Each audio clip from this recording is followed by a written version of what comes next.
Hey, the Warriors Orochi 4 Ultimate patch just dropped. It doesn't add that much content, but it does add something that people were complaining about. And there is one thing that I need to test, so I'll actually be doing that in this video.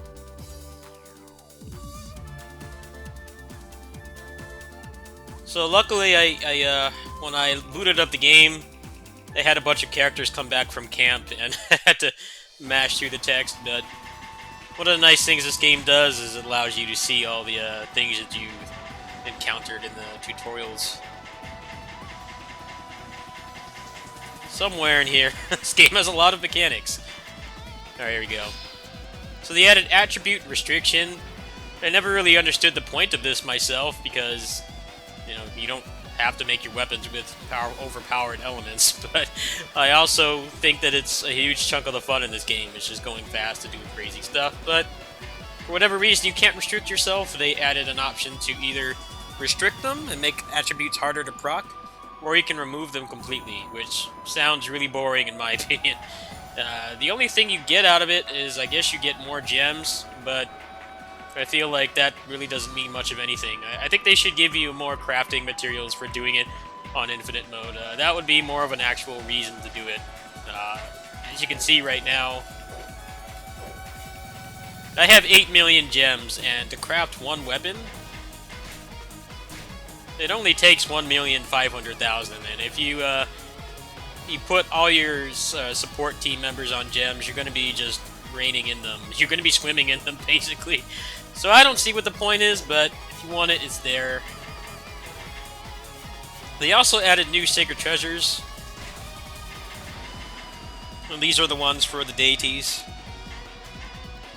So let's go ahead and try one really quick.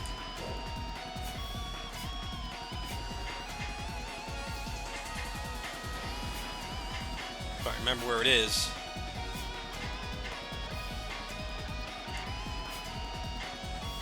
Oh, I can't do it here. No wonder.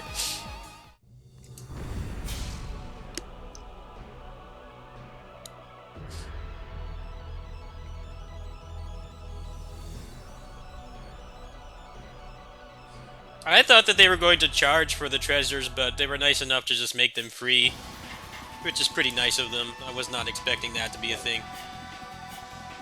Alright, so let's knock out 3 of them right now. Let's try some of the new ones. Try Typhon on him.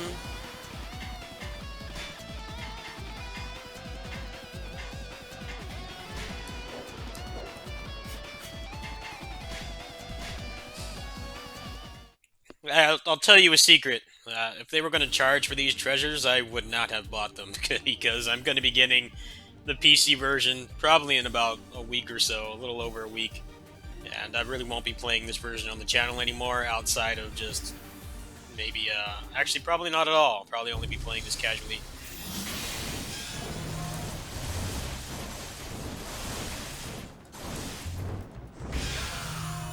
Alright, so there's that one.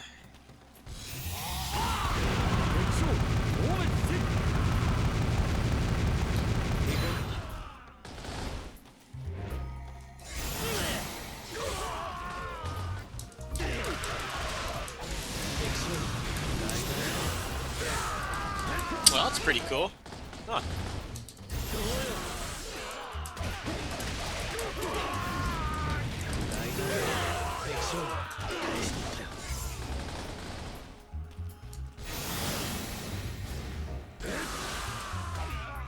Oh, look at that juicy 10 FPS. Beautiful.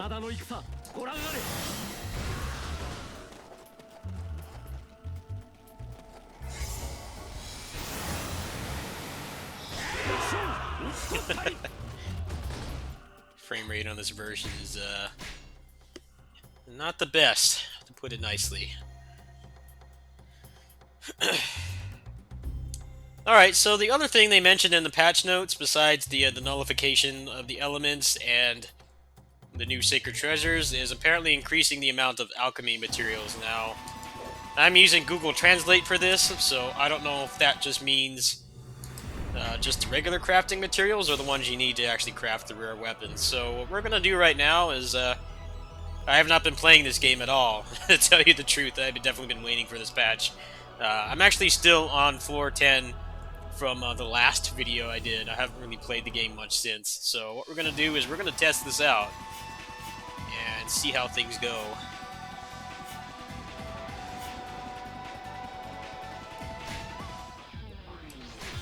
And it's a destroy the pots one, so it's actually pretty ideal.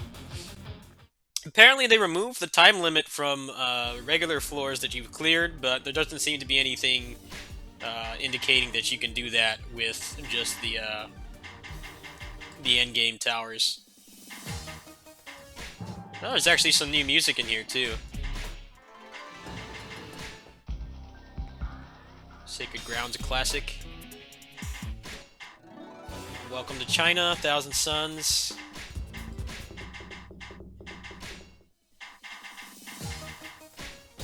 Old school samurai scanners.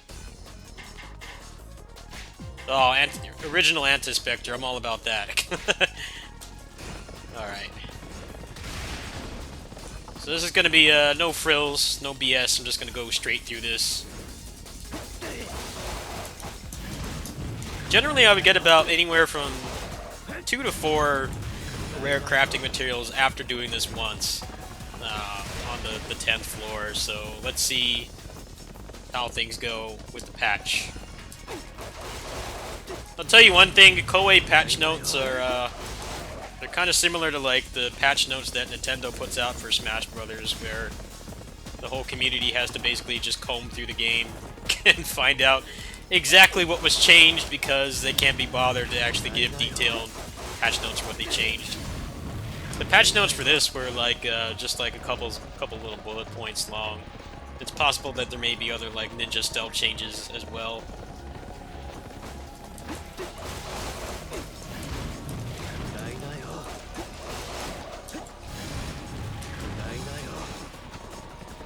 Luckily, I have one character in this team with a maxed out ultimate weapon, so the pots aren't made of Nintendium anymore. That would take a lot longer otherwise. It's almost halfway done already, so this shouldn't take too long. This is a kind of a suboptimal map to get a pot destruction on because of how big it is and how many paps there are, but still faster than the alternatives. Unless I got one that was just basically wipe all the officers off the map.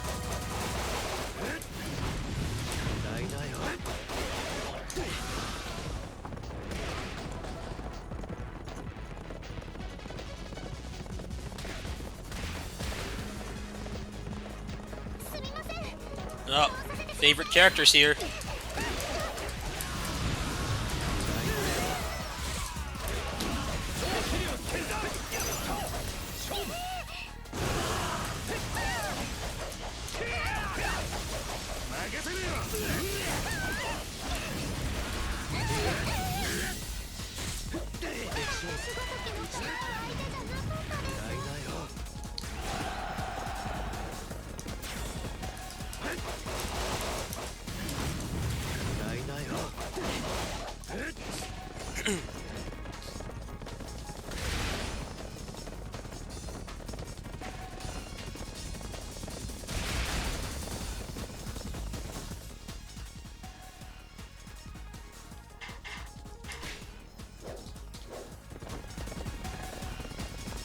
Sorry about that, I had to check something.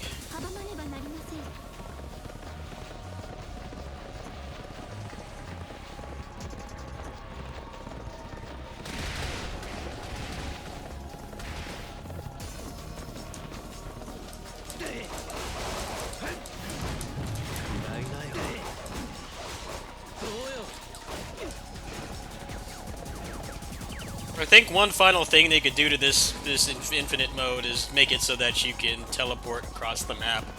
Maybe have like set fast travel points or something. Because sometimes what will determine you not being able to get a clear bonus will be dumb stuff like the exit spawning on the opposite end of the map. And the exit spawn is always random, so it's not like there's any kind of strategy that the player can incorporate to prevent that from happening. It pretty much will just happen whether you like it or not.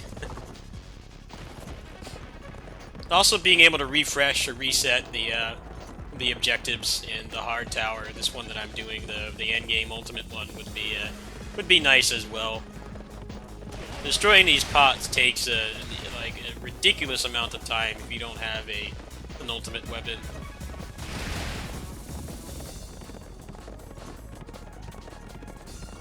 Despite what it seems like, the ultimate weapon is actually a big part of your total attack power, even with, you know, the fact that you can reincarnate your character and max out your stats to 2,000. Like, still having the weapon is a monumental increase in damage.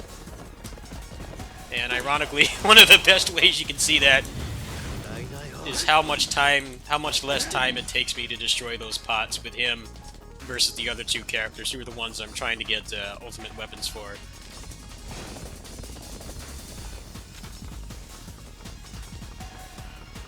Alright, so there's 3 on this direction, and then probably over there in the upper right-hand corner is where the last one is.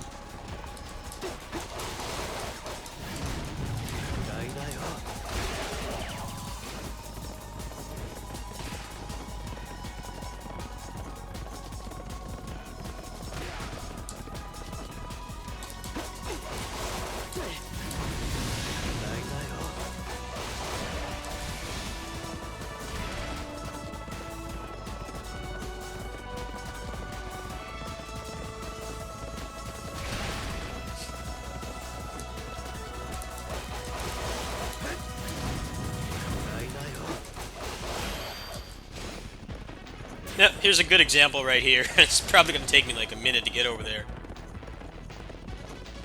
Oh wait, the time actually stopped when I got the exit point. I wonder if that happens in the regular mode too. That's interesting. As soon as I complained about something that was a very obvious flaw in this game, it seems like they actually fixed it. Alright, so let's see what happens here, how many drops I get.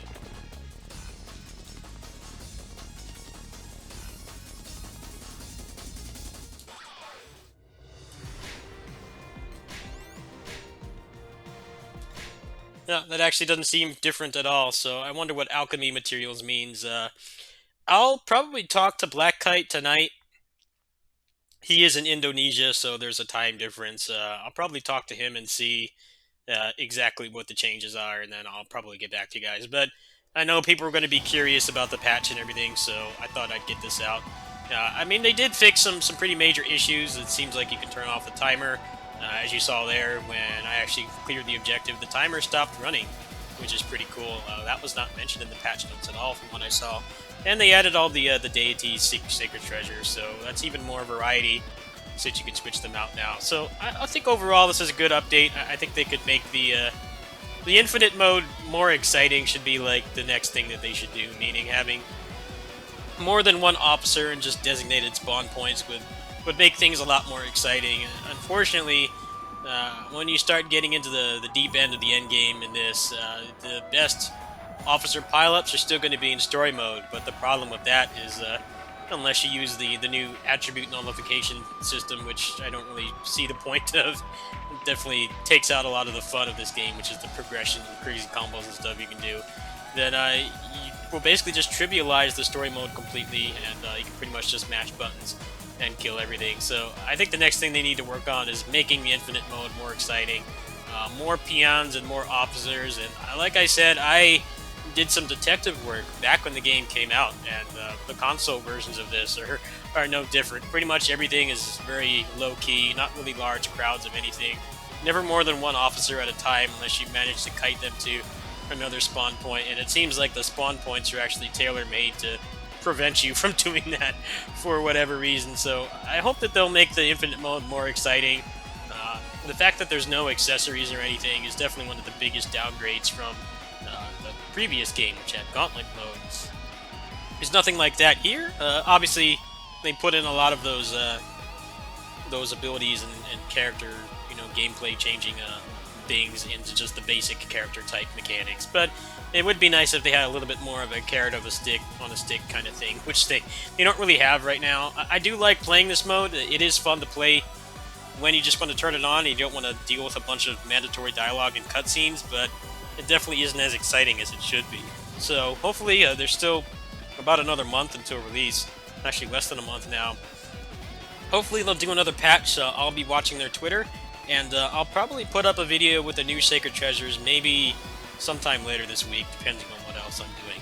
So I hope this helps you guys. Like I said, this update will be available on the English or international version as soon as it releases, so you didn't have to wait a month and a half for this like I did. You're going to have a lot more variety when you play through the game than I did, and it seems like they're still hopefully they'll make some more changes to the game as well. I think they just need to make this mode more exciting, and I think it'll be a pretty worthy upgrade over Warriors Orochi 3 Ultimate in at least most aspects.